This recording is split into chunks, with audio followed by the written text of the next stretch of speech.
It is Friday. Anyways. Alright, I think we're starting here. Hi, sorry, I'm 2 minutes late and I apologize. I'm not one that likes to be late. Thanks everybody for hanging out and holding your horses. Alright, I hope everybody's had a good week. It's been an interesting week. It's been a long week, but it's been one of those weeks where you just, So, yeah. I appreciate everybody popping in and saying hi today, and I hope that you're now having a productive day as well as the end of a productive week. So, I finished a few different things this morning, amongst other things. So, yeah, good day. It's been a good day, and I've been trying to tabulate a list of the people that I can confirm have picked up the new book, and I'm just a little bit overwhelmed by the support and the encouragement, and the acceptance of the new book, and it's very nice. I really greatly appreciate that. Just remembered another name. Yeah, so, and I'll be listing those, and we're going to do something fun in appreciation of all of that. So, stay tuned. Today's page is Tim's. I just thought I'd call it Tim's. Tim's it's about Tim's shoes, and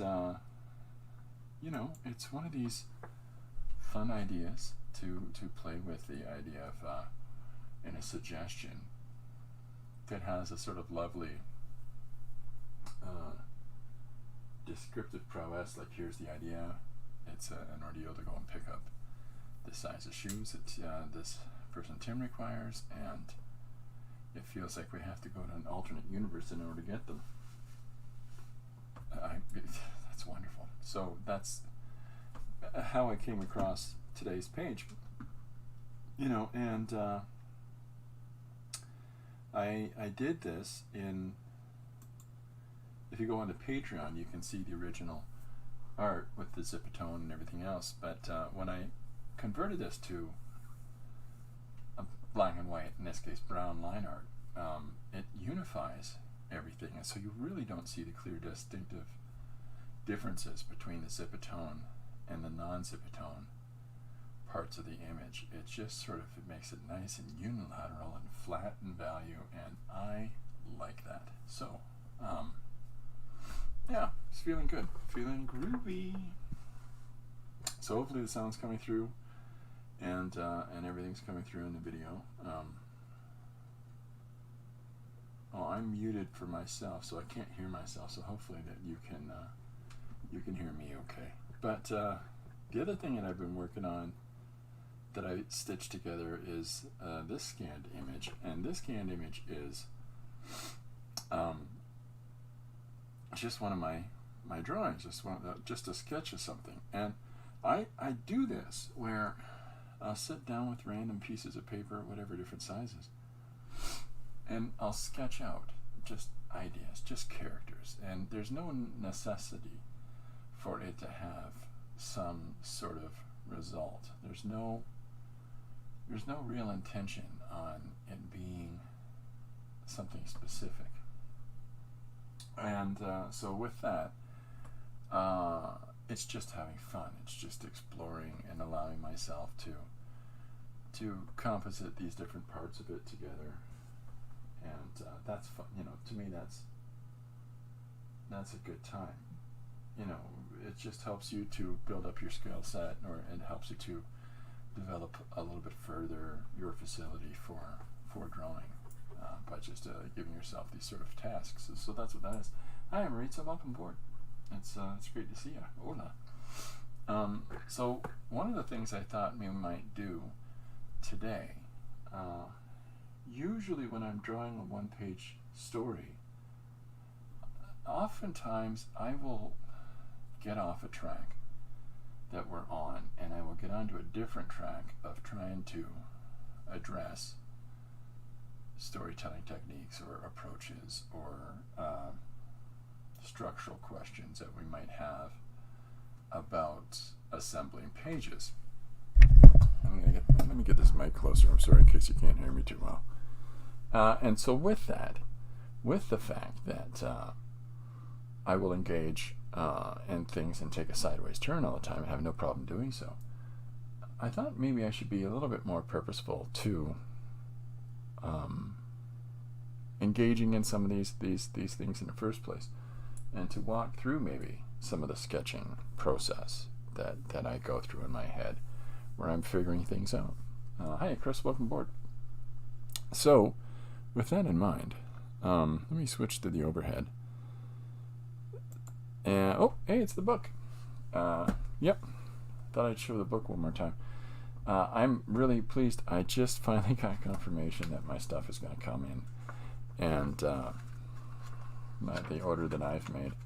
And in addition to that, I've got Paul Pate's book coming to me as well, and I'm very excited about that. It's his third book, and I really enjoyed reading the first two. Yeah, number 3. It's and he's gonna retire working on this project for a little while because it's so big. He's done 650 pages, something like that, 650, 660 pages on the Detective Perez character between these 3 200 plus page books. The third one, he says, is the smallest one, and it only has 200, but it's still a lot of pages.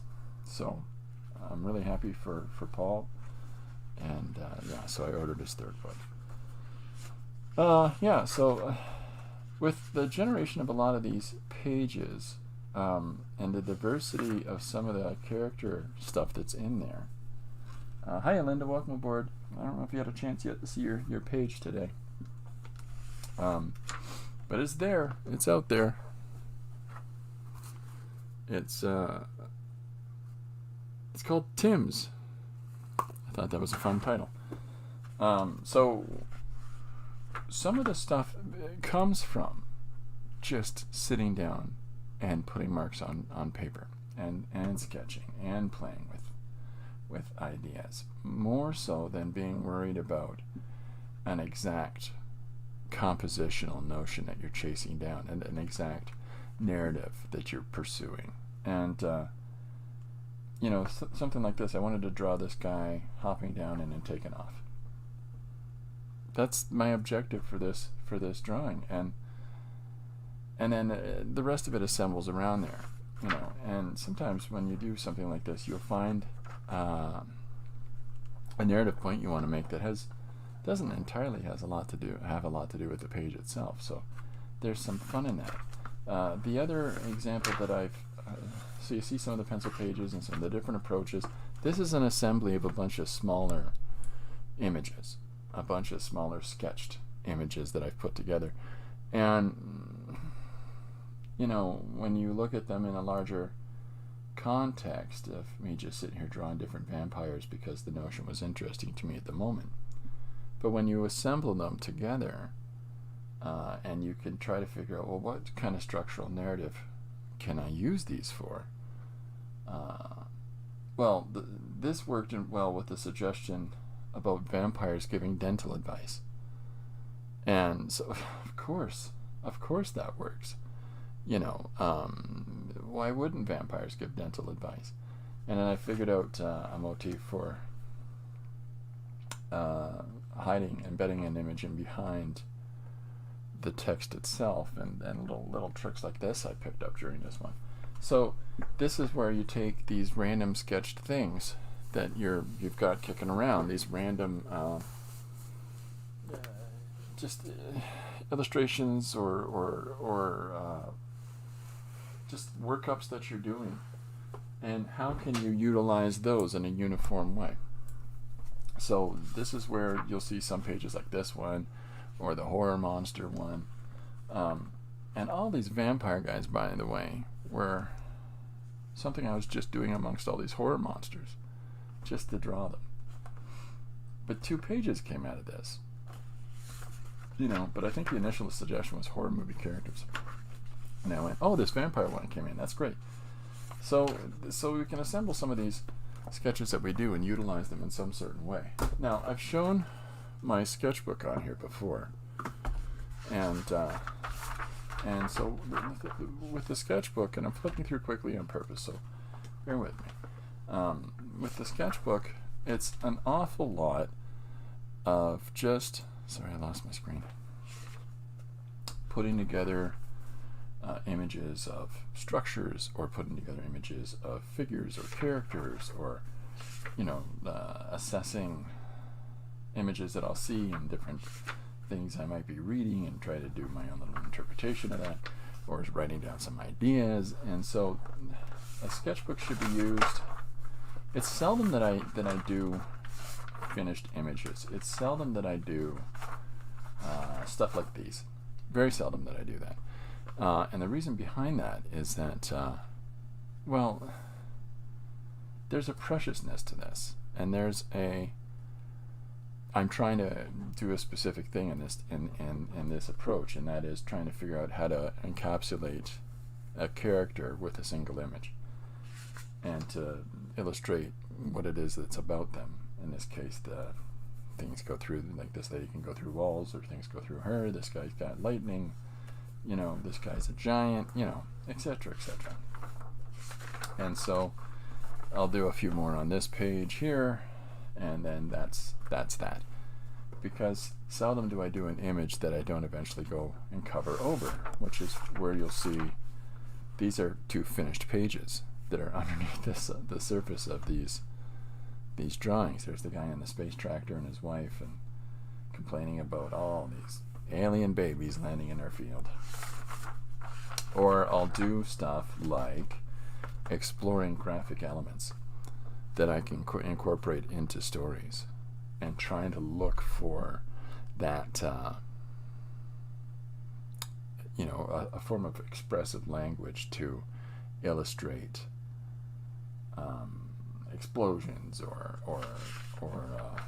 silhouetted images, or how can I interpret different kinds of effects through mark making. And so I keep around a couple of different things, and one of which is this. And so in here are some water-based chisel tip or pointed tip markers. There are a bunch of Fudenosuke pens, because they have a really lovely brush tip, but these are all colored ones as opposed to the black ones that I use for inking pages. In addition to that, there are a number of colored pens, colored ballpoint pens, and colored jelly roll pens, like jelly point pens, similar to like the Jelly Roll white that I use, but these are all colored inks, and so they're a little bit more opaque, and they got a little bit more tooth to them. And so when I'm exploring mark making like this, they'll give these really nice crisp darker values of orange as opposed to the light orange from one of these water-based markers. Hiya Jim, welcome aboard. Hiya Marsh, welcome aboard. How's everybody doing? So I'll explore things like this, and while sketching and exploring in the book, and so I'll keep something like this kicking around upstairs by the television, or it's nice and transportable, so I'll just pick this up with me with a sketchbook and go while Lori and I are watching television together. I'm scribbling in the book and pursuing things in a way that I don't necessarily get the opportunity to do so when I'm working on a finished page. And so having that ability, that affordance of a few moments to just play, to just give myself the chance to scribble and doodle something outside the confines of a specified narrative, lets me more comprehensively figure out the things that I'm drawing. So in this case, I'm designing giant robot, giant, they're like 7-8 foot tall in my head, robot. This is the future of policing, by the way, in this one, thought, approach that I had. And so in the future of policing, hence the POL across the chest that will be on each person, this truly faceless and less defined figure, it's just a plastic sheathing on a robot chassis, and that's your inhumane police state of the future. This would be the people that would enact that out. And so it was just exploring that idea and seeing where I could develop that and take that. And so that's why all of these different viewpoints and looking around, and what would be if its head looked up, or what would it be if it looked off to the side, what facility does it have, like I even debated in my head, should they have a kind of a colored loquacious subject or substance, underneath the surface of the subjective body that they have, the plastic form that they have. Should the inside be full of color, like colored magic water? I don't know what it is.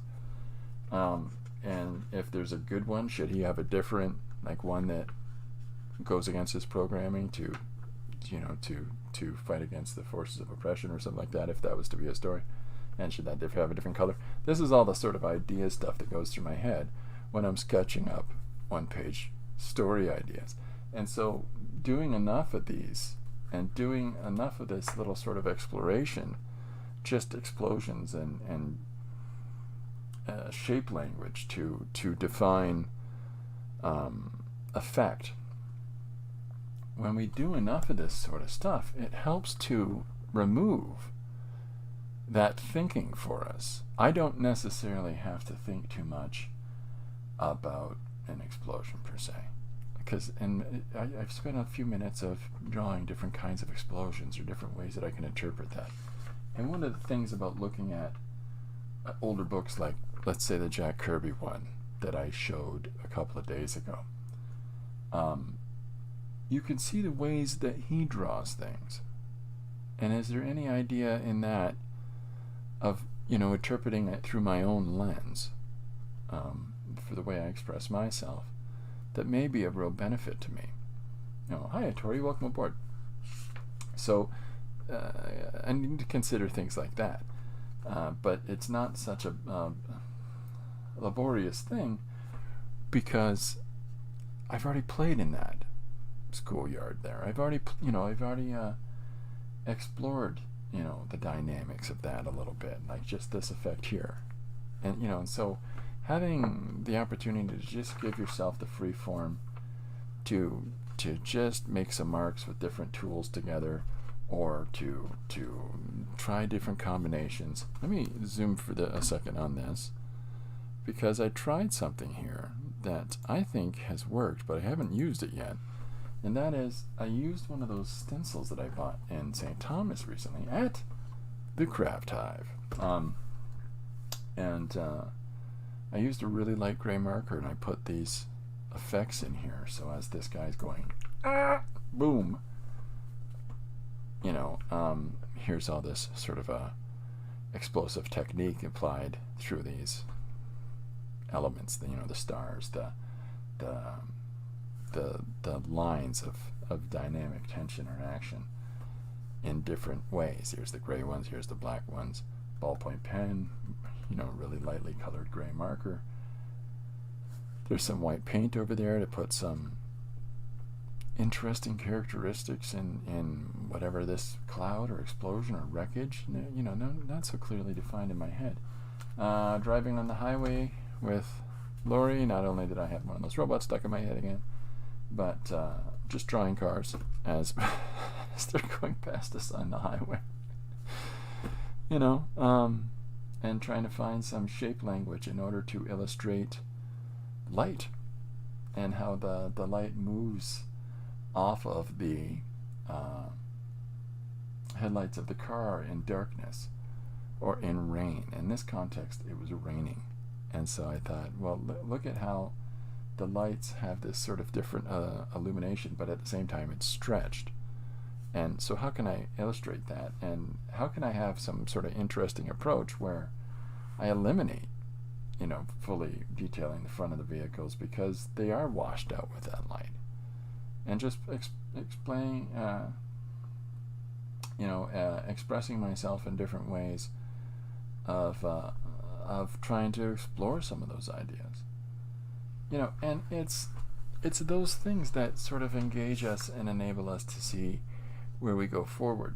So with this in mind, okay, and talking about the application of sketching and talking about the application of when you do sketch ideas and figures and characters in like the example that I'm showing here.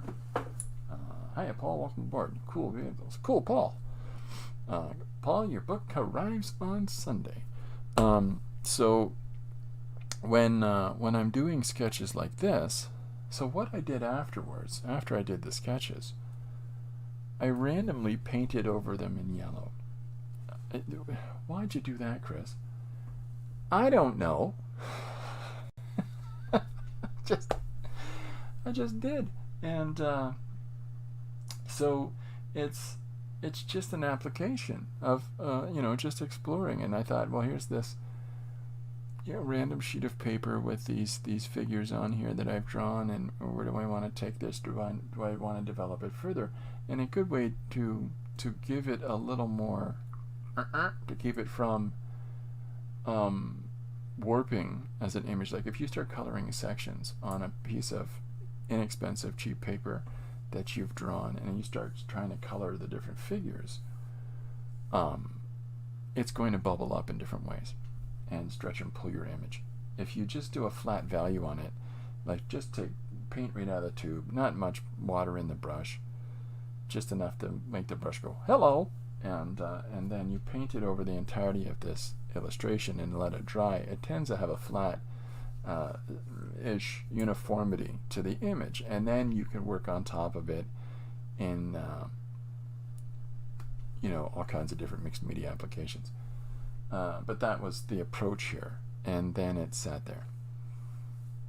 It just sort of sat there, and so every time I'm straightening up the studio, and it's in this box, and I find 8-9 more drawings or whatever, because I do that. I'm trying to be more practical about that and sticking a lot of those thoughts and ideas that would be scribbled on whatever paper, and to try to keep them all tied up in sketchbooks. So I have a number of these going simultaneously, and I'm doing the same things in all of the books. There's, oh, I'm missing questions. I'm so sorry. Linda says, artful. That's very nice, yeah. Paul tells me to brace myself about his new book. I'm really looking forward to it, Paul. Marsh asks, do I have a daily sketchbook routine? I think that's a great question. Thank you. I think that, yeah, I think I do. Is it every day? Maybe not, but so Lori works in her office at home or in her office downtown, in her day job, and I spend my day here in the studio.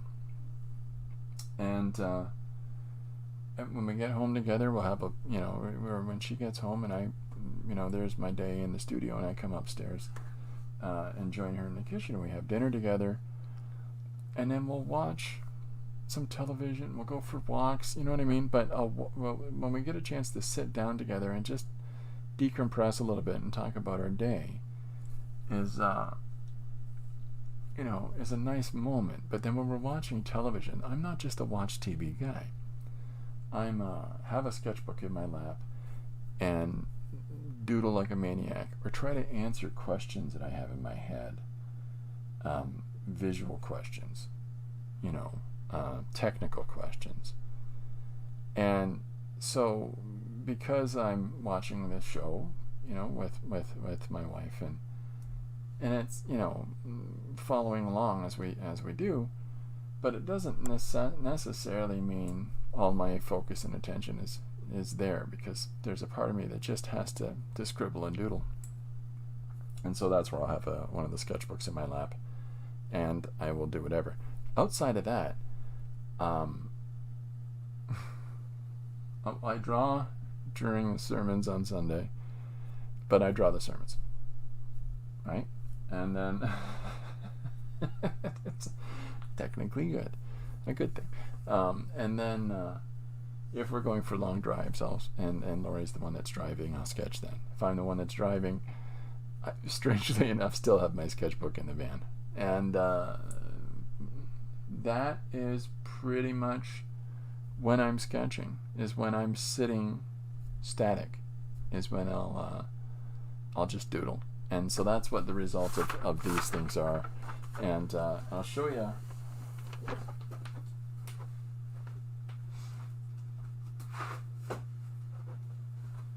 I've shown this one before. This is another one that it's the same thing. It's just doodling and ideas, and then this is the part we're going to get to today. And so this is me just drawing comic stories, comic pages, and without any real, I don't really have an intention to take this further.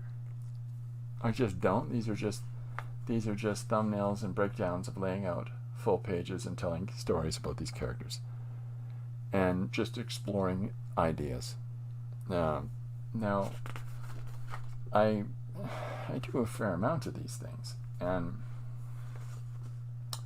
in the course of doing so, it's just a sort of a way and a means in order to get out these ideas that are in my head and to flesh them out with a little bit of, well, how could I approach that as a story point?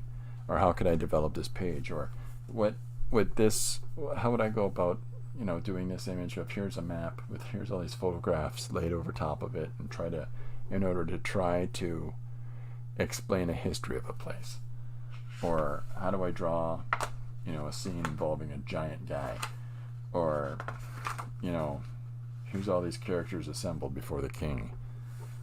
People waking up from, being knocked out, whatever. So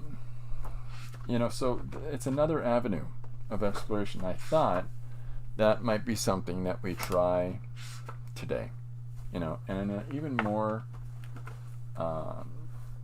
smaller approach is this, just an action, exploring an action of a guy drawing energy into himself, and boom, and how does that, how could I incorporate that into the structure of a page? Hi, Susanna. Welcome aboard. So that's what this all is. This is just tons of, these are camera movements that just sort of, looking at all these different ways that you can take motion picture shots is another way for us to explore comic book panels, comic storytelling panels. And so, what can we tell using a back focus shot? And I've used this in, I incorporated this into a story page already. And so this is what this little note was applied here. In this page, the Christopher Walken replacing Jack Nicholson in The Shining, right? So, the bartender says, would you like a lager? And he says, lager, sure. But the focus is on him and the cup is blurry. And then the next panel, I put the focus on the cup and I blur out Walken. And so that's a back front focus shot that I utilized from filmmaking. And so, even just explorations like this may well inform us of different ways that we can draw panels, similar to how I've shown on the stream before Wally Wood's 22 panels. And this is the same sort of thing, and I would highly encourage people to explore something like this, like an out of focus shot, and then I write down, there's a small little thumbnail illustration, and then I write down, it's an image out of focus, right? But a diffusion shot is when the frame is entirely diffused. And what I relate that to is like a Liz Taylor commercial. When Liz Taylor would do, try the new perfume by Liz Taylor, Stinkapoo or whatever, I don't know what it's called. And it would be Liz Taylor going, it's the scent that of the great old days of Hollywood. But the shot would be so diffused, and what I mean by that is it's not blurry, but it's not crisp. It has this ethereal quality to her, to this shimmering Hollywood beauty.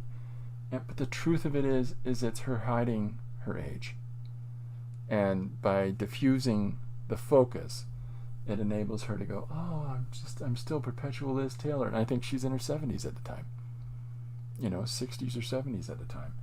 And rather than admitting, who we are, she's trying to sell perfume, and so she's going to use whatever tools and devices she can. But she used to do this. If you look back at old Elizabeth Taylor product commercials, they're always diffused. They're always out of focus. Oh, Frank, how you doing, sir? Oh, Susanna, don't you cry for me. Welcome aboard, Frank. How you doing? So that's what some of these are, like breaking the fourth wall. An example of that would be Woody Allen, or the new Deadpool movies, where he stops and looks at the camera and goes, "That doesn't seem right, does it?" Or Ferris Bueller's Day Off. All these types of films use breaking the fourth wall, where we step outside of the narrative, and he addresses us directly as the viewer, as a participant in the structure of the film. Now, it's a lot of fun. Mel Brooks, would utilize that, where you look at the camera and go, "Woo, woo, woo," Frank says, or Zach Morris from Saved by the Bell. Oh yeah, I guess so. Yeah. So all of these different devices can be used in our storytelling techniques, and so I have written down 102 of them. And it's things like stop motion, right? How do I do a stop motion shot? Well, that would be like the one page I showed you of the guy jumping, landing, and leaping off again, from the page that I showed earlier here in the stream. That would be me utilizing a stop motion shot, or it would be some kind of contrived device that is in the frame. So here's a guy standing across the street, but then I have a halo, like a sort of holographic type image of cars going by. That would be a stop motion type of an approach, or him, halfway through the street, and all of the all the steps that he took to get to the halfway through the street are now sort of like holographic, or fading out images of himself moving. Flash comics. How do you denote somebody traveling at really fast speeds, and that you would do a sort of phase effect of multiple images of the same character as he's moving through time and space. Slow shutter is slowing down to create a motion blur. Well, the motion blur is similar to what we just talked about with the cars moving across the street. So Frank. So there's so many different approaches that could be taken. So if you get an opportunity and are interested in storytelling, and are interested in breaking away from what might feel like static technique, and that you want to see some growth for yourself, explore some of this. Explore some of these alternative opportunities, some of these alternative approaches to a shot, like the shot to wow the audience, the hero or the money shot, the whole page drawing, and you're doing a 6-page story, and it ends with a nuclear explosion. Is the money shot. It's the big wow. It's the big ending. It's the big action. Or have a story start with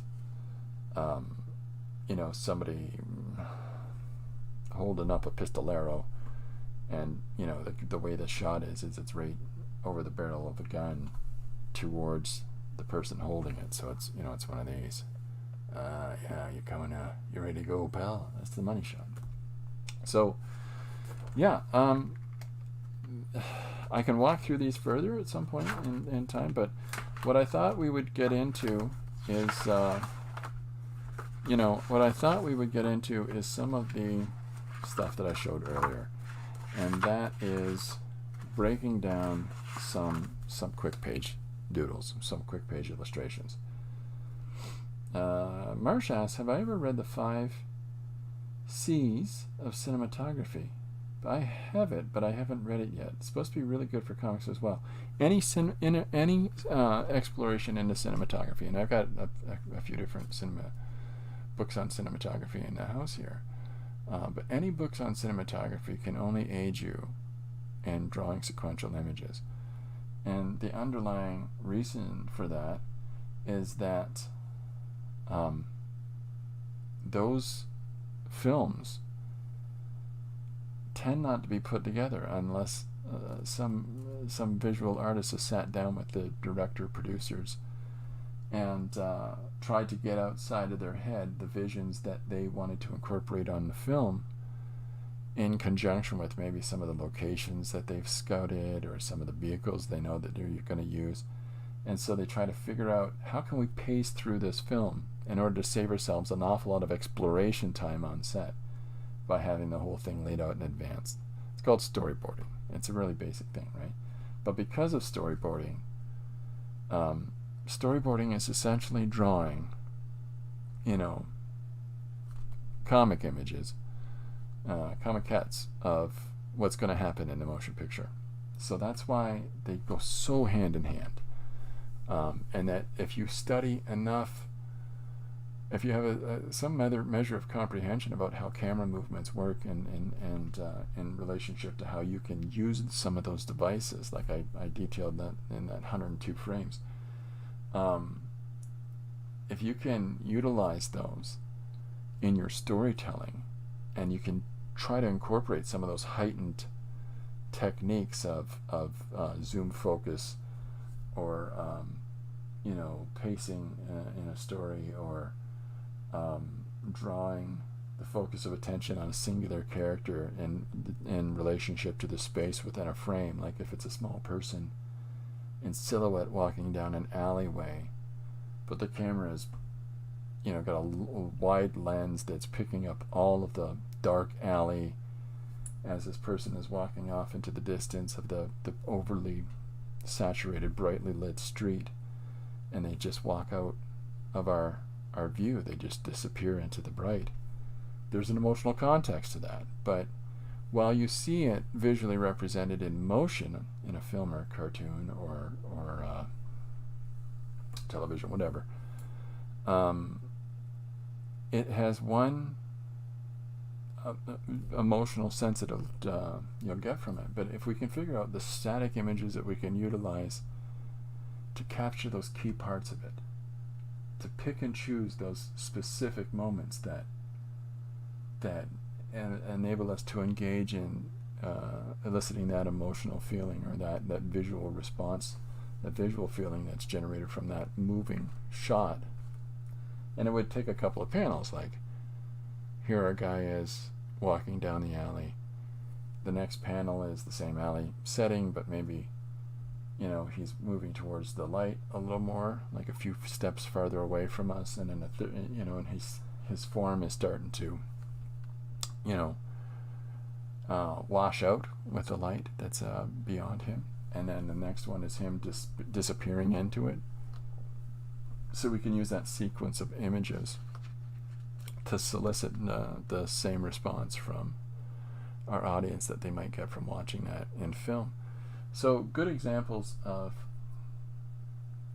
plotting out ideas that eventually get turned into motion pictures is, if you get an opportunity, Brian Hitch drew 24 issues, 2 volumes of a series called The Ultimates. I think I've shown them on the stream, but that's the Avengers movies that are out now. That a lot of those elements that were explored in the Ultimates comics, they utilize that for the films. Or Zack Snyder tried to adapt Alan Moore and Dave Gibbons' Watchmen, and he did so with the intention to stay loyal to the source material, this 12-issue graphic novel of what the world would really be like if there were superpowered individuals in it. And there are whole sequences of shots in his film of The Watchmen that are literally taken from the comic book. He's trying to put motion to the static action, because if you pick and choose those right moments, you can show movement through time. And and actions through time. Chris says the good reference for storyboarding is a book by Nancy Beeman. Prepare to board. I love it. That's a great title. Prepare to board. Everybody, all aboard. I write these two down. Seas of Cinematography. And who's that by? Well, we'll figure it out. And Prepare to Board. It's the only way I'm going to ever pronounce that, by the way. By Nancy Beeman. Seas of Cinematography. Cookies. Cake. Cookies, but different kind. Christopher. Yeah, I'll have to look into that. I don't think I have the right ones. So let's take Coca-Cola. There we go. So let's take this approach. And so the other part that I wanted to sort of get across here is that in doing these sort of mini breakdowns, mini layouts, they don't have to be this pretty. Let's just start with that. They don't have to be in any way trying to be really representative. But one of the things that we can explore here, Joseph Maselli, thank you, Marsh. Chocolate, Linda, I'm forgetting all the important C's. Thank you very much for that one. Maselli. Hey, it's Joey. Anyways, so what we can explore here, and what some of these examples I hope show, is we can explore and shake up our page layouts. It's one thing for us to draw, like I talked about this week, static panels, breaking down a page into a template, one large panel, two equal size panels, 4 panels of equal size, 9 panels of equal size, 6 panels, whatever variations, and then combinatory engagements between those, like a big wide panel on the top and 3 small panels in the middle, and 2 mid-sized panels at the bottom, and wonderful. All of these different objective approaches to drawing static framed panels. There's absolutely, don't ever let anybody tell you there's anything wrong with that. There's absolutely nothing wrong with that. But another thing that we can do, and Will Eisner started doing this back in the early days of comic books with The Spirit. And if you get an opportunity, look up Will Eisner. And he would break out frame of reference. So we've got our piece of paper, and let's get into a book. I'm gonna show you this on sketch in one of the sketchbooks. So he would take, all right. So if this is our piece of paper, it's our overall frame of reference, right? And I'll move in so we can see this a little clearer. Boink, boink. All right. So if this is our overall frame of reference, whatever we put within the confines of this is that's our playground for our single page storytelling image. And we can utilize this in a number of different ways. We can create, like we talked about earlier this week, a number of repetitive equal panels on the page. This is called a 9-panel format. You can do as many variations and combinations, however many panels you want. But what we have happening on a page laid out like this is, if you look at each of these as a note, this page is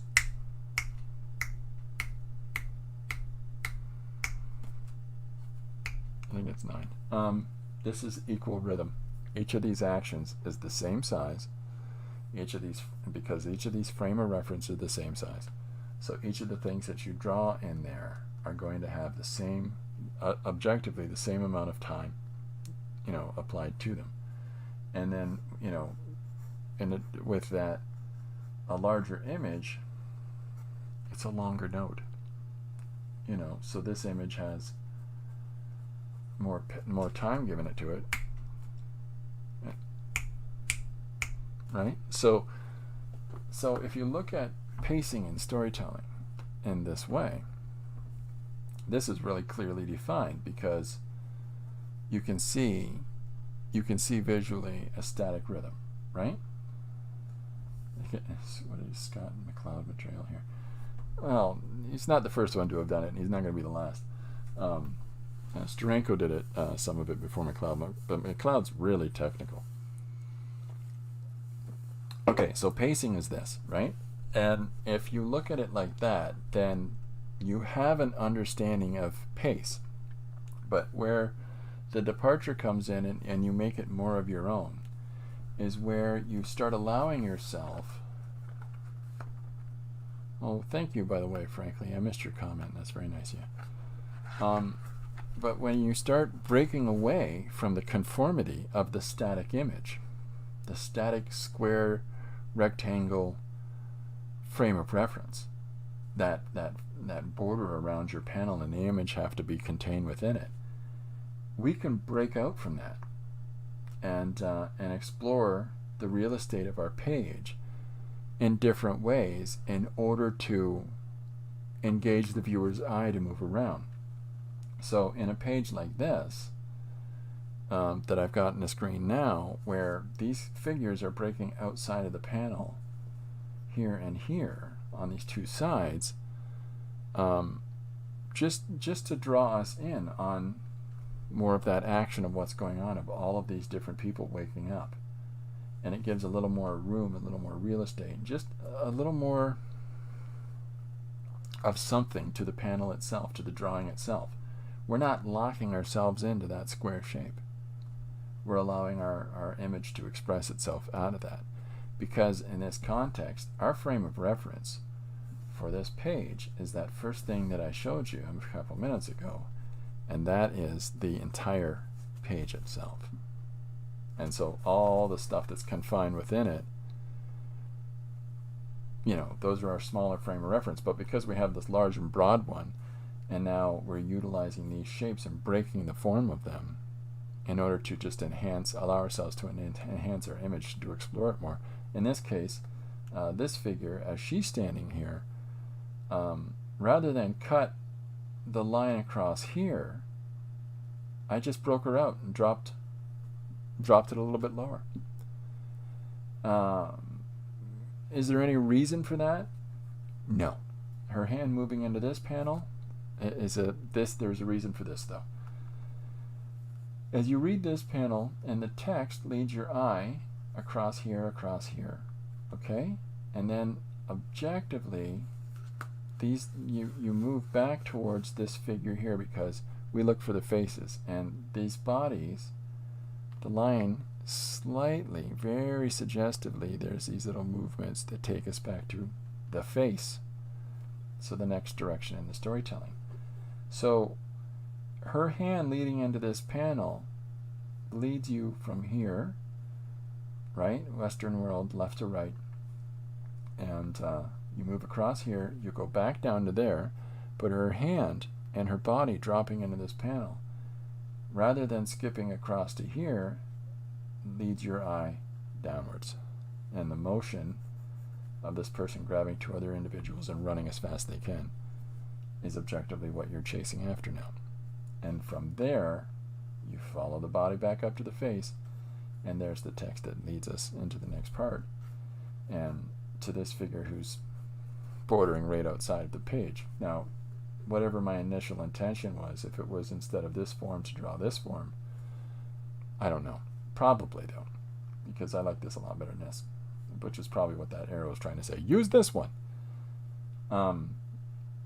But we've moved our eye around the page, and more importantly, we're moving the reader's eye in the way we want, but we're doing it in a fun way. So if I were to take another value, like a line like so, and put it throughout the page, and then to fill this void in, with a flat black or something like that, it just gives a little more volume to that page, so people don't feel like there's wasted areas. Now, with the space that's left here, the intention is to have the reader, follow bing, bong, bing, like this.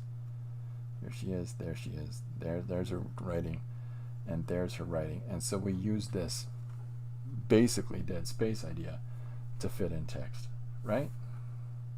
So, but the point is that all of these panels, we understand the principles of them, but by allowing ourselves not to have to be conformed to these simple geometric shapes of squares and rectangles, by allowing ourselves to break out of these, we're engaging in a page that, at the very least, for us as a creator, is more interesting. Small panel focusing in on the eyes, the face of the main guy, and then our perspective expands out to see him sitting in his chair and all of these individuals gathered around him as he speaks probably some dramatic thing, right? Everybody, I'm really tired of you all going through the toilet paper as quickly as you are, and we need to address this, or whatever he's talking about. Chris says, hi everyone, I missed fixing lunch here. Oh, what do we have? Marsh says, the negative space brings rest for the eye and also draws the focus to the panels. Indeedly do. Indeedly do.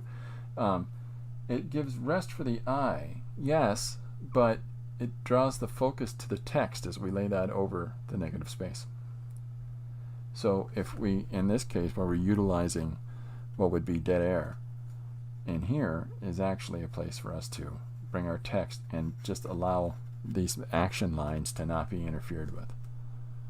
So it's, you're right. It's sort of like a break, but it's not. We're keeping the intensity up by making the text move our eye around the kinetic stuff that we're trying to draw.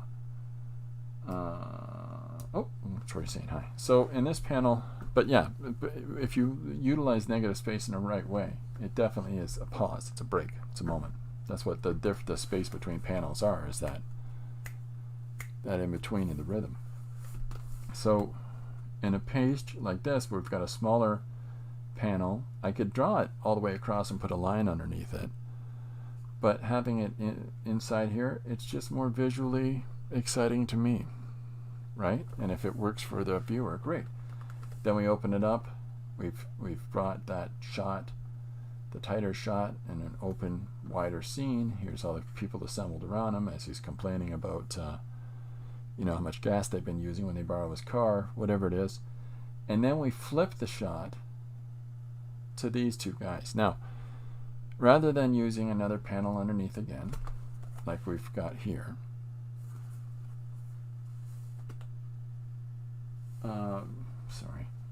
rather than using that kind of a shape underneath, like we have any other page, I've pushed it up inside. And so this tells you 1, 2, 3. Even though this one's pushed up inside, this one's pushed farther inside. And so because it's pushed farther up inside, I'm telling you where to go. So while there will be all this text and all this conversation back and forth, the visual elements are ideally moving your eye across. It's almost like a scoop over to here, or this guy says, all right, I did it, Daddy, you happy? I don't know what his dialogue is, but it's just another way of having more fun with the space on the page itself than looking at comics as square to square to square to square. So more examples of this, but I want to jump over to this bottom one. In the top panel, here's the building, peeking out of and using the background buildings as a framing device of a flat value, so that these buildings all have a uniform tone and they're pushed back. Our focus is here on this building in the foreground that is on fire, and that fire moves across the page and rests above the top of all these other frames. It's not the key point of thing, because there's no dialogue and text over top of it. Text, position 1, position 2, position 3. So it's just, and then position 4, the command diner. So it's just different shots of what's going on with the building. And it's just sort of setting the scene for where all the characters are that we're going to be following in this story. And it ends here at the command place, the command diner, it says. And so there'll be an external shot of the diner looking through a window. And then we immediately move inside. So despite giving these key 4 locations in advance to this one, the diner, we're just setting the overall scene, and then we're focusing on this one, and then what happens next all takes place within here. And so it's a sort of sneaky way, instead of doing a big image and hoping that people are going to spend the time to look around inside big image to try to find what's going on. Let's just do 4 illustrations of location and then have that text carry us across, and that dialogue can go to the person who's standing in the window, and then as we go into the next shot, you can have a concluding statement being made. So he says, okay, so and so's there, such and such is there, the person's here, we've got to put some people there, we got everybody in place. Does that sound good? And we know that if he says, does that sound good, it's this person who we see the back of their head, and then we see them sitting in the chair. And ideally, that can make our reader understand that those different things are all being said by that person. And it's just a different way of showcasing a lot of complicated information and tying it together in a clean little way, but doing so in a limited amount of space. And then we get into the big dialogue of these people planning what they're going to do. And then here's the responsive action, because we can have a piece of dialogue that says, hey, well, the long faces, and then the next panel cuts over to this person that these people are all looking at, is like, we got this thing in the bag, babies, or whatever he's saying, I don't know. But, look, come on, I got a fancy watch, we got time. Again, whatever the dialogue is notwithstanding at the moment, but the illustration of exploring different ways to interpret ideas is this sort of idea. Marsh says, yeah, text can go there as well, that makes sense. I'm really digging this discussion. Far out, man. Really digging having them with you. So we can look at different kinds of panels, like rather than looking at just the square form, we can have the character that stands and breaks out of that mold of it. And we just utilize what was our frame of reference. It's still a framing device, but we can put a flat color in here. And that flat color in here, and when utilizing, colors, that can have an emotional quotient. Colors express emotion. There's association of color in emotions. And so, and we all kind of subconsciously know them in a really weird kind of way. It's the reason that we choose colors for the way that we utilize them today. So if you have a green background here and the person has a sour face, then the conversation about poo-poo butt, or in the whole floor of the house stinking because of somebody's using the facility or something, the green background and the sort of aspect of green, whether jealous or toxic or whatever association is for green, it just enhances what's going on in the panel. The breaking of this panel doesn't have a specific purpose other than it's more interesting. If you've got somebody who's standing here, he's got his arms crossed and he's looking like the tough guy with his legs spread out, and he's standing here looking resolute, and you've got this person's dialogue and saying, was it you? ? It's like, and then we've got this panel of this guy standing there, and his, no. And the reason that no is down here at the bottom instead of being up top like this dialogue is, was it you? The accusation. That strange spacing of, it's this really strange thing, but just not putting it right here and putting it down below, believe it or not, gives a pause when the reader is looking at it. If they put it up here, if you put it up there and you read this, was it you? No. And here when you read, was it you? And then you see their persona. You see the arms crossed and the scowling face with their arms spread out in defiance. And underneath that it says, no. But you read the person before you read the words. And that's the fusion of comics and visuals and textual elements used together. So having an open-faced panel just enhances that, right? It's just sort of, because here he is, your only focus is on this guy and his, standing there with his legs open and stupid, It's a really weird thing, but it's a way to just keep the focus directed entirely on this person here and nothing around them, Chris, did you take art in school, and how did you do? So I went to high school, and I went to a place called BL Art, and BL Art was basically all day doing art classes in high school. That was it. And you could do basically what would be considered an OAC year, or a year 5 in high school, where it was just art, and then go on to university and college. And in many universities in Canada would forgive you first year, a large amount of your first year classes, because it was so immersive doing an entire year of art school at a high school level. And I never went farther than that for school. Everything else is reading. It's an excessive amount of reading and learning and applying myself to things, and learning more things than just the specific thing I want to do.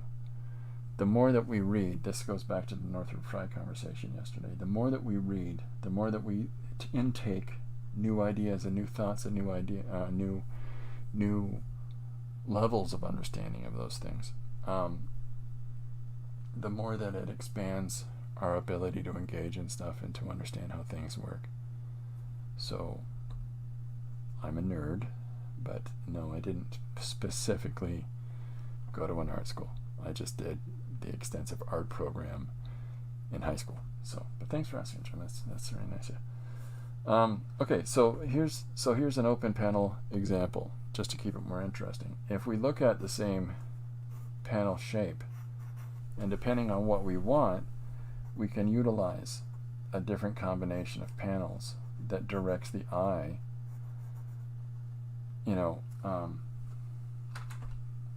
Where are you? Where are you, Peppy? I'm just joking. His name's Derwin. There he goes. Boy, that thing makes a lot of noise. So if we draw a page here, the eye moves. We can control how the eye moves while using a bunch of discordant images for our panel shapes. So you would start at the top, because that tends to be our preference, is to start at the top of a story page, whether it is in a portrait or a landscape format. So we start here, but because it overlaps this panel here, it's almost like it's an arrow, so that we go there. But because it's the Western world, this open-faced panel of an image, we can have, let's have a guy falling from the sky. Weep, right? So we read this as number 3. But because we're following this axis here, there's our number 4, and here is our number 5. Now we can also do this, where we just draw the line straight across the page, and all of this is number 5. So the basic understandings that we want is we start here, we end here, and we consider the pacing to get us from that point to that point. The variations that we use for the panel shapes, what we're trying to do with our panels is have those key moments in the action. So if that's guy smiles, right? he stands on the edge of the building right here with his arms out. He says, "I'm gonna do it." He stands here on the edge of the building with his arms out. The next panel is him falling from the top of the building, and here his wings pop open and he starts to fly, and then the final panel is him flapping away, and a little view of the city as he goes, "Told ya!" You know. So those 4 actions, you know, the intent, the first part of it, the first part of the action itself of stepping up to the edge, the falling off, the wings opening, and the flying away, the resolution of it, the resolution of the intended action. So if we look at whatever it is that we're trying to tell in our story, and we look at those key moments and the pacing of them, right, and in a different ways that we do the execution of those two elements. So whatever your story is, and whatever it is that you're trying to draw and try to break down in pages, these are the things that I consider when I'm doing one-page stories. And so this becomes that sort of dialogue that's going on in your head, dialectic action that, you know, this is what I'm processing through here inside my noggin, while executing one image to the next. Yesterday's page was Tim's. I started off with shoes and Tim's. The suggestion was, you know, in order to get Tim's narrow size 12 shoes, it feels like we have to travel to an alternate universe to get them. So we start off with shoes, and over top of shoes I wrote the word Tim's. So the second panel that proceeds underneath with the shoes is drawing the shoe store. Now the title Tim's stretches across both, because this is the way I drew the store in the center of the panel to draw you from here to here. I left this space up above in the sky. Well, the dialogue of the title itself can spread across that now, because it's not going to interfere with anything if it does, because right here at the bottom of the shoes is our first piece of dialogue, and right here under the store is our second piece of dialogue. And so because of, ideally, let me switch things up just a little bit here, and I'll take you over to it. So because of laying the page out this way, optimally, I've got you're starting with the title. We look for the big words first. There's the shoes, but then we go down to the bottom of the shoes, and there's the first piece of dialogue, right? Tim wears size 12 narrow shoes. Even though we're partially covering up the image itself with the text describing the context of it. Tim's shoes. Tim wears size 12 narrow shoes. So we're really trying to reinforce and drive home the idea. Tim wears size 12 narrow shoes. Here they are. We need to go and get some. Because the next panel is the shoe store, AR shoes. Right? However you read that, I got some funny comments on about what that looked like. I read yesterday during the breakdowns of it. So the next thing it says is, I don't remember what the next thing is. It says the best place in the area to find them is right here. And we've drawn a parking lot. We've drawn the front of the store.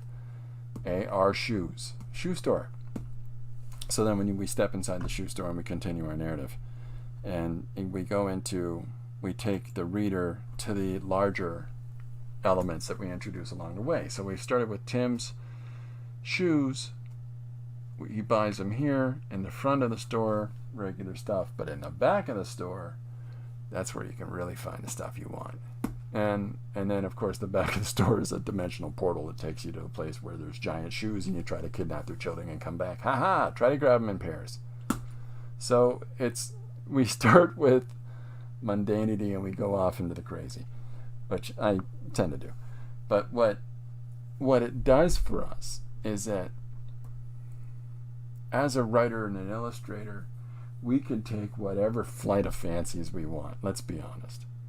It's our story. It's our conviction to follow it through and to express it and to share it with others. Somebody, in this context for me, here's a suggestion, try to undertake that as a story. I appreciate that. I'm going to try to do so. And, I will look at the literal applications of the story and the expression of Tim wears size 12 narrow shoes. It's like we have to go to an alternate universe to find them. Okay, I got it. Tim, narrow size 12 shoes, got to go to an alternate universe. It feels like we got to go to an alternate universe to find it.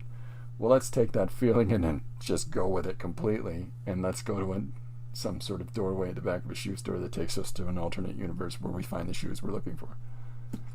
The additional implications of these are giant shoe people that he's confronted by, and he can see little smatterings of tiny pairs of shoes around his feet, and their, feet, they are shoes, giant shoe people. And he's kidnapping their children and coming back to the universe, try to grab them in pairs. That's cheeky and nonsensical, but it's just a following through of a narrative device from what could have been going to a shoe store and having it be a weird looking shoe store and everybody in there looks like they're from Mars. I mean, that would be another way to depict it. Feels like we're in an alternate universe because of the exotic attire, the exotic sort of features of all the people that work there. The lady that's been 102 years old since you were a child shopping there and you're now middle-aged. But she hasn't aged a day. She still looks like she's 102 years old, though. Is this another planet? There's a number of different ways that we can tell the same story. But some of those devices that we can use along the way just to keep a little pep in our step as we go. First panel of the title card, basically. Tim's, there's the shoe, and our dialogue starts, carries us over into the next panel, which is lower than. It's almost like an arrow. Down in the bottom right corner, taking us into this panel here. Here's the shoe place. We follow our dialogue this way. But that overlaps this other panel. Now it can be a little bit larger because it can.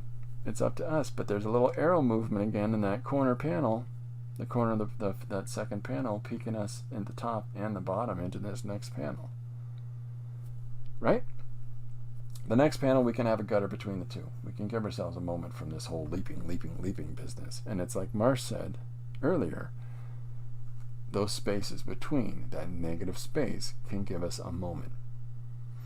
And in this case, that moment, which, Marsh, I'm pleased that you pointed it out. It forces a pause. It's almost like a semicolon. And that the next thing I tell you is that if you go to the back, there's where the good shoes are.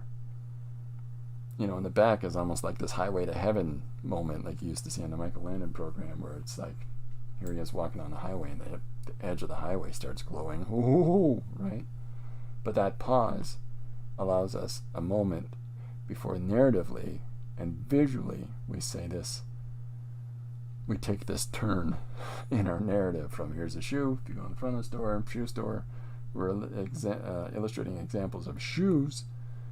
And then we're doing the same in that final panel in that top row, but the difference being is that this isn't normal.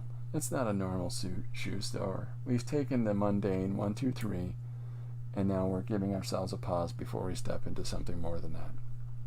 Let me be 100% honest with you. Did I think a lot about that? No. When I was putting the page together, I didn't. It just, after a while, and you draw enough of these approaches to storytelling, you start to intuit certain things, and you start to just trust yourself and go with, I'm going to put a pause right here and then draw this crazy panel. Do you think much about the pause? No. It just sort of, it fits in your head. We move down to the next part of the page. Here you are flying through space. I don't want to define the space for you specifically, other than utilizing the zipatone that I did in order to dequantify the space. And I'm not having to show all the elements or showing you falling through the sky or whipping up in the air, because the reader's viewpoint on that is always going to be more interesting than ours. The only weird thing I did was he's not wearing shoes. He's flying through this space feet first, because it's all about shoes. So having him falling or flying feet first, that's just fun. I'm having fun. And here he is feet first. And however he landed or not, doesn't matter. That's up to you as the reader. You're going to fill in that part of the adventure. But what we do know is that in this key moment in time that we lead right into by having that feet first guy breaking through the panel gives a better sense of movement if he isn't confined within the panel. His arm's sticking out of there, his feet, his one foot's moving right across the space, right across the pause, into the next panel where he's standing there, hands up, big giant feet people, and little feet people scattered amongst them. Is there any deeper meaning to that? It's more interesting, moves the space along, moves us around, but you've got larger image breaking out of the panel in number 1, pushing itself into number 2, where we have these giant feet, and here he is in front of them, but it's this big wide shot. Same amount of pace, by the way, same amount of space and time as the previous panel to it. Why? You eventually, after you play enough with these things, you just sort of intuit that that's the amount of space I'm going to use. But the smaller compressed panel at the end, where he's got a bunch of shoes in his arms, and he's not even in shot, but we're not going to draw his face or anything else like that, because even the face that we have shown is shadowed out, because I want it to be about Tim. Linda's talking about Tim, her son, and so I don't know what Tim looks like, so I'm not going to clearly represent Tim in the page, because for this way, Linda, and I hope you don't mind, for Linda, that's Tim, because she can fill in those gaps. And in this, because I appreciate the suggestion that they got to go and find these size 12 shoes, then it's about Tim. But for the rest of us, it's not clearly about Tim, because anybody else can look at this guy, who coincidentally is named Tim, because this is about Tim's shoes for us as well. But it can be about the Tims that we might know, because he isn't clearly defined. We don't see his face in the last panel. We don't see his face clearly, in the 5th panel, the bottom left corner. So you can fill in your Tim of choice, who goes to another universe and grabs a bunch of baby alien space shoes, and just try to grab them in pairs, because the whole idea is about getting footwear here. It's a weird story, and I recognize that it's weird, and I recognize that it takes big leaps and departures, but I'm just trying to utilize this as our example in correlation to some of the stuff that we're talking about here.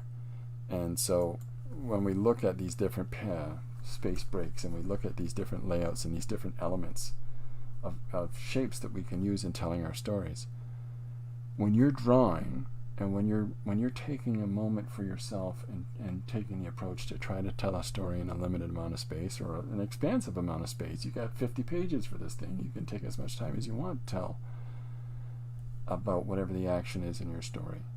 Somebody's stunk up the house and he's accused the other person, and no, it wasn't me. So, or the person jumping off a roof, popping wings out of their back and flying off into the horizon. It doesn't matter what it is. But the one thing I encourage people to do is to explore the space of the page that you have, and don't be too precious and don't be too worried about sticking to a routine format.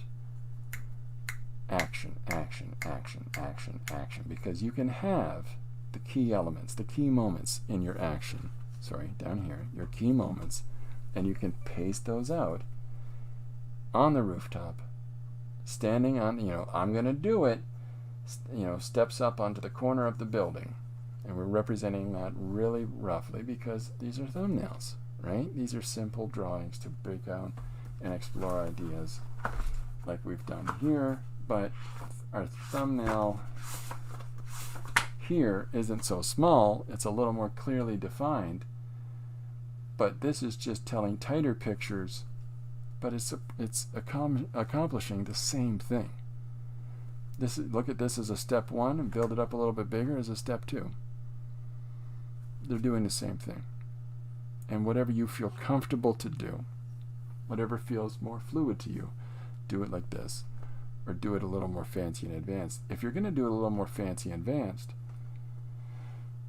you want to have a clear idea of the structure of it in the first place. So allow yourself to do 5 or 10 different versions of it at this size before you pick and choose the one that you're going to do a little more clearly. You can then take that one, scan it, put it in Photoshop, blow it up to the size of the image that you want it to be, and put another layer over it and draw it really clearly, or just blow it up and print it out to the size of piece of paper that you want to draw on. Put that underneath the piece of paper that you want to draw on. You got the structure of the whole thing laid out. Put it underneath a light table. Like this is a light table that I have here, which is a modern kind of one where it's very, very thin. And it's just, you plug it in, you press the button, and this is a light. The whole thing is one light.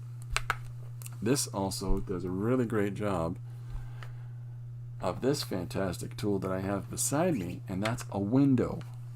Tape your 2 pieces of paper to the window and use the most powerful light that there is outside, right? The sun.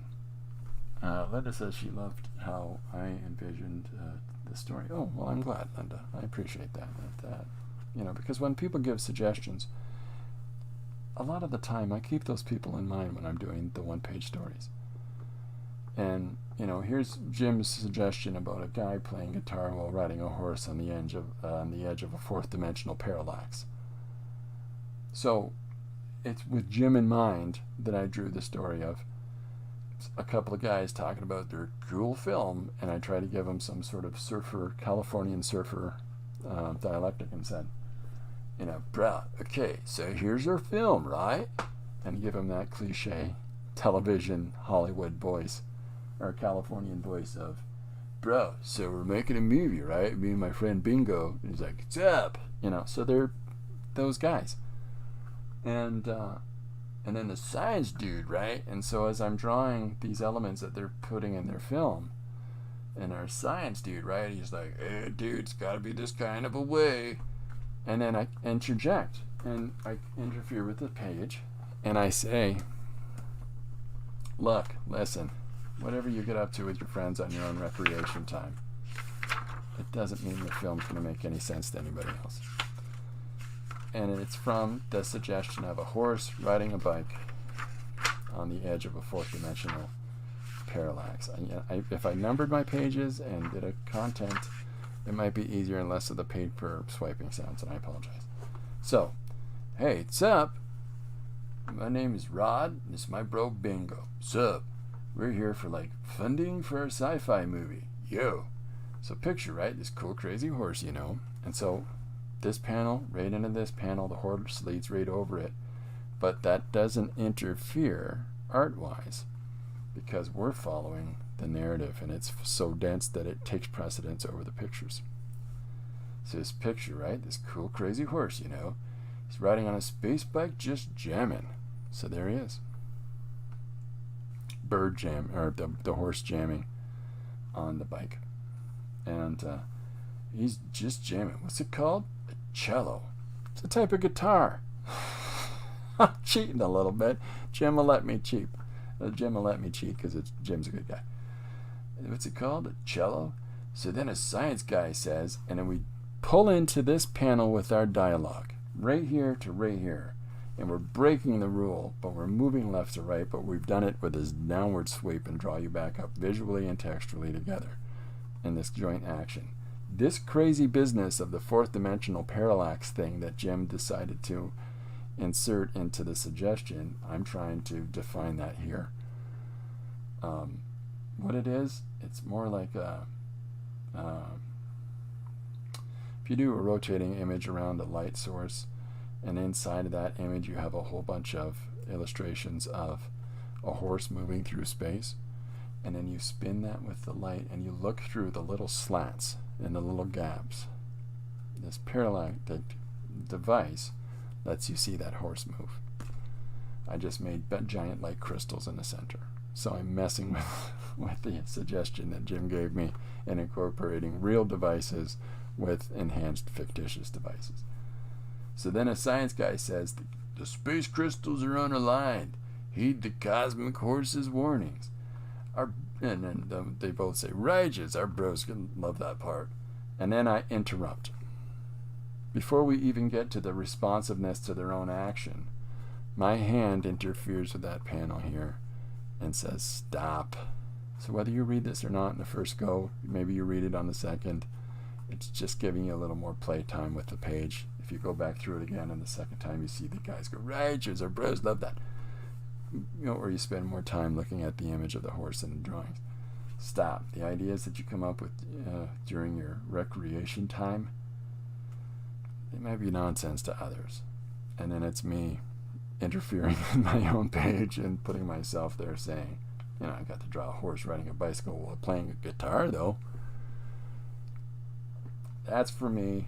That's, because I know that Jim Luan, who suggested the page, he enjoys this sort of silly fun.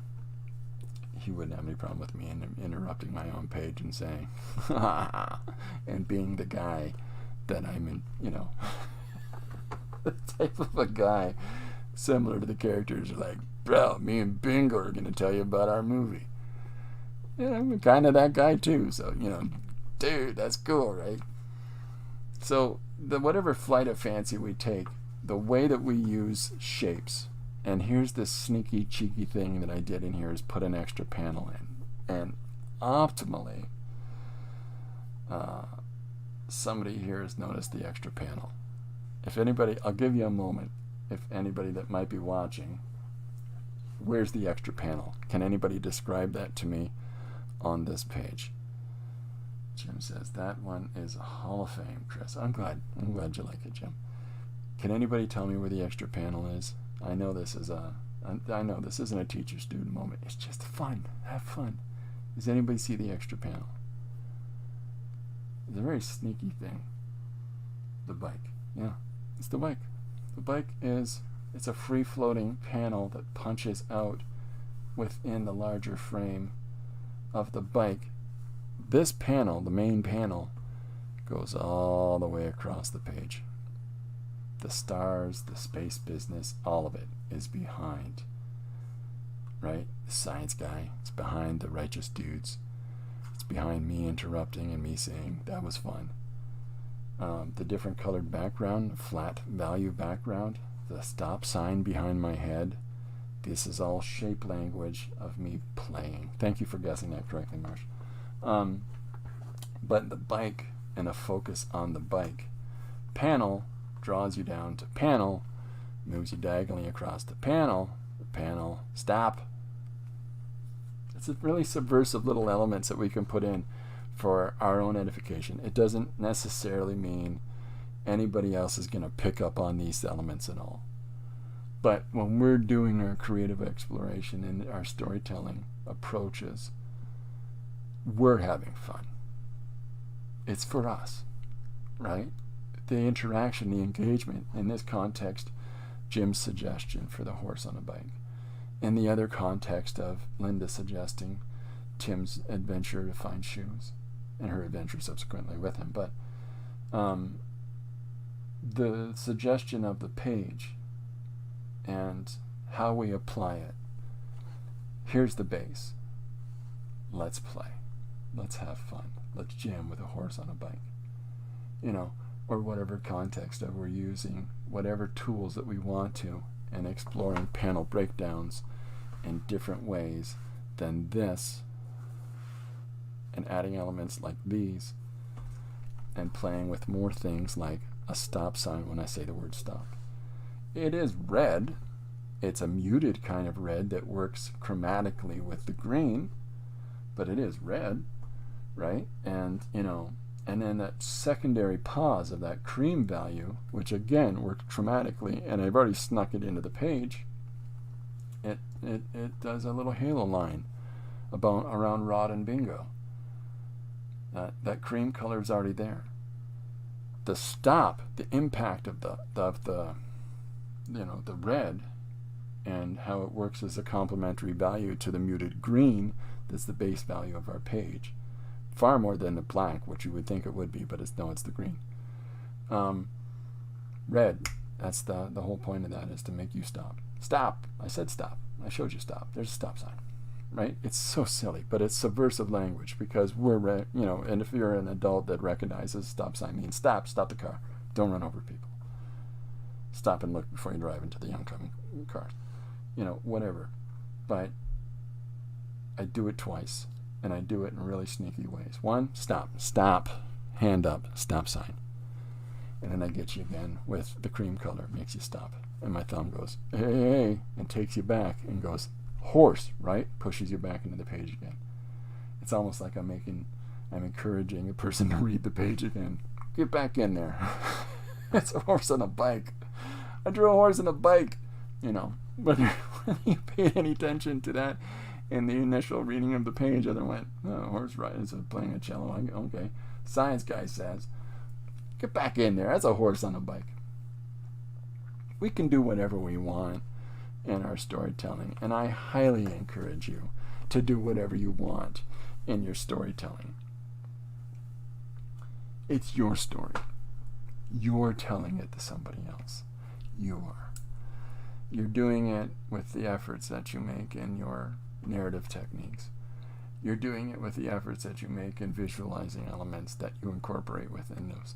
You're doing it by utilizing some of these tools, or tools that other people will take even farther, like Marsh reading Scott McCloud. I have Scott McCloud's books. I haven't got through one of them. Not true. I have. It's Jot. I've actually got through his actual comic. I can't get through understanding comics and reimagining comics. Can't get through them. They're way too technical. I can skim through them visually, but I can't read all that technical jazz, because I find that it sort of breaks down for me way too much of the creative engagement of application of process. But I get it. I look at it and I search and I chase it down myself in exploring that, looking at other people's works, and skimming through Scott's thing. But Scott's is even way too technical for me. Marsh says, how intentional are you about your overall color palette? I feel you can tell Christopher Runciman comic just from the use of color. I appreciate that, Marsh. I really do. We all gravitate towards tones and values and colors that make us comfortable. We all do. You have a preference of colors that say Marsh. Marshall likes these colors. Jim does with his work. He has an intentional use of colors that say Jim. He uses certain blues. He uses certain greens and reds. Just to use the three of us as examples, and I hope Jim and Marsh don't mind. And I highly recommend you look at work by both of these creators. It's the same thing for how anybody else. Tori, who's here in the stream, if you have a moment to take a look at how Tori uses colors in her work. The Artful Dabbler. Please look up The Artful Dabbler, and I hope you don't mind me giving away your name, Tori. But look up how she uses color in her composition. Look up how everybody here uses color in their composition, because let's be honest, the majority of us that engage specifically in streams like mine or any of the individuals that are here, we all create. We all share of ourselves in the creative endeavors that we produce. It's a form for us to communicate with the people around us. And storytelling techniques that we might utilize with visual and textual elements incorporated together in whatever measure that we do it helps us to take it a step farther. And realizing that the co-union of art and word together is an additional way that, it's a tertiary language, the fusion of those two things together. I said stop, I held my hand up, which is a gestural image that says stop, and I put a stop sign behind my head in that panel. I don't know how much more clear I can be than I want you to stop for a second. Pause. I could have said pause too, but stop is more direct. Stop, stop sign, hand up, stop. Is there malicious intent in that? No, it's because my face is like, stop. All right, stop, bro, stop. It's crazy. It's silly fun. It's silly fun that I'm having. Ideally, I'm sharing with you that silly fun in the same joviality that I feel as I'm expressing this crazy, bro, look, I'm in the page. I actually put me in this page because the craziest idea standing to this day. I've been given to draw a panel. I just showed you. I love it. I don't shy away from it. I have nothing but good feelings about it. But that's in this book because that's fun, and all the ideas that I get are fun, honestly.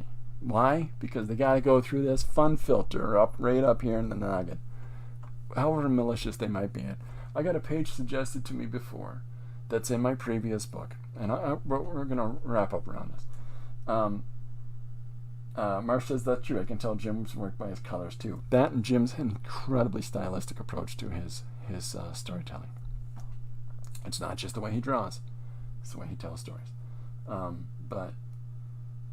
we all of us, when you do enough stuff, right? If it's one drawing, if it's 3 drawings, suddenly it's you, and it shows through in your work. In my last book that I put out, and Marsh, I know you have a copy of it, but in my last book, which was also coincidentally titled The One-Page Story Extravaganza, Volume 1, but it was in a soft format, in a portrait format, okay? It wasn't the hardcover book that, in the landscape format that this is, and that's why I allowed it to have the same title as we make the leap away from what I used to do in comics and what I'm doing now.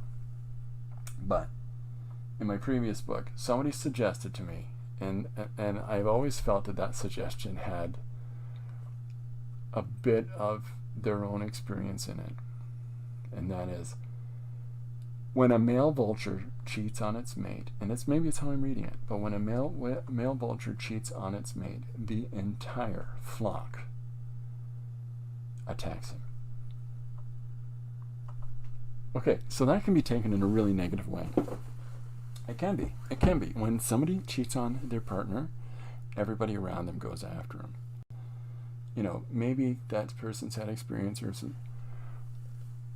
or maybe not. Maybe I'm reading into it. But when we make a suggestion, like when somebody cheats on somebody else, and anybody that's experienced something like that, it's not a great feeling. It's just not. There's a feeling of unsurety about self when somebody else around you denies yourself for others. It's a real human thing. And when you experience that, you carry it. But you can move beyond it, right? But in this expression of when a male vulture, and the fact they used a vulture might just be their favorite bird, might just be a key piece of interesting information about vultures that's similar to a human condition. But when a male vulture cheats on its partner, the flock attacks him. And so in the case of this page, let me see if I can find it fast. Yeah, I can. It's in book 4, and it was just sitting there beside it. So I have 4 collections of the 73 books that we've put out with RP. And I don't know what to do because this doesn't fit in it. So in the previous book, the one-page extravaganza, everything's in portrait format. It's just more suggestions. Today's not going as I intended. And I talked about the suggestion was people repeat the same cycles. So today's not going, person's in a car crash, and while they're in a car crash, the narrative is about, sometimes things aren't going the way you want, but, if you just try it again, it's going to work out fine. And the last thing I said is smooth sailing then as the car is careening off a cliff. So we can do all kinds of things with stories. We can tell 2 different stories with the same page. In a society of vultures. Hello, Larry. Hey, Carl. Bob. You fellas seen any meat? So I'm Carl, and I make you read it there first because it's above here. Yep. You got any meat? Focus, Bob. How's Marlene, Carl? Why? We've already established, who's who, right? Because this is Carl. Hello, Larry. That's Larry. Hey, Carl. That's Carl. Now we're focusing on Carl. And how's Marlene, Carl? Why? Because all anyone can talk about is you flapping around with Emma. Right? Not a good call, Carl. The balloon goes back over here. The image carries over despite the pause. We want that to be a point. So we stay in there. Pause. Not a good call, Carl. Or I say we eat them. There's the interjection. Right? That's Bob. Bob's all about the food. We've already established Bob's about the food twice. I say we eat them. Or we shame them, which is a form of attack. It's a form of attack. Right? I'm technically completing the suggestion. Well, let's let the flock decide. Here's a shot of the whole flock. Everybody swoops flying around in the circle. Everybody saying, shame, shame, shame, shame, shame. And we zoom in on it closer. Shame, shame, shame. It's more aggressive. It's an attack. And at the end, Carl flies away. The court of public opinion has decided. That's the biggest leap I took with the most specific suggestion in my last book. And in this one, it's the horse and the bike and the guitar and the fourth dimensional parallax. So you can have fun and you can take real leaps away from the source and the suggestion itself. But at the same time, you're still doing it, right? A friend, Chris Raymer, has suggested that he thinks that my style of working on stories is I hit the suggestion, I do it directly, but it's almost like I'm shooting my storytelling arrow at it, but I'm just hitting it on the target. I'm hitting the bullseye, but I'm hitting it on the target just to the left of it.